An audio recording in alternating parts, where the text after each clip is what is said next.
முருகனுக்கு எந்த அபிஷேகம் செய்தால் நமக்கு என்ன பலன் கிடைக்கும் தெரியுமா? நீங்கள் ஒரு முருக பக்தரா? இந்த வீடியோக்கு ஒரு லைக் போடுங்க. முருகானு கமெண்ட் பண்ணுங்க. உங்களுக்கு நிம்மதி வேண்டுமா? பால் அபிஷேகம் செய்யுங்கள்.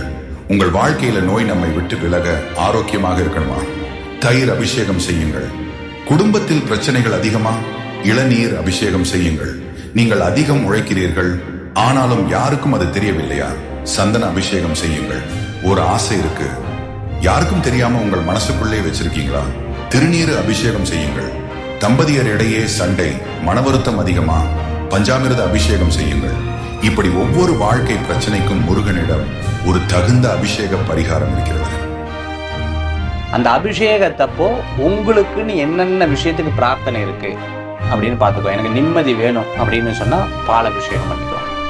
எனக்கு வாழ்க்கையில நோயற்ற வாழ்வை வாழணும், தயிர் அபிஷேகம் பண்ணுங்க.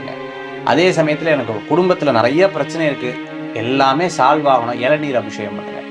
பேமெண்ட் நேம் கிடைக்கணும் சார், எனக்கு நான் உழைக்கிறேன் சார், ஆனால் இன்ன வரைக்கும் வெளியில் யாருக்குமே தெரியறது இல்லை, சந்தன அபிஷேகம் பண்ணுங்க.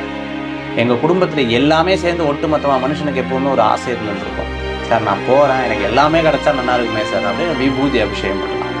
அதே சமயத்தில் குடும்பத்தில் கணவன் மனைவிக்குள்ள ஒற்றுமை வரும், பஞ்சாமிர்த அபிஷேகம் பண்ணுங்க. இப்படி ஒவ்வொரு அபிஷேகத்துக்கும் ஒவ்வொரு தாத்பரியங்கள் இருக்குது.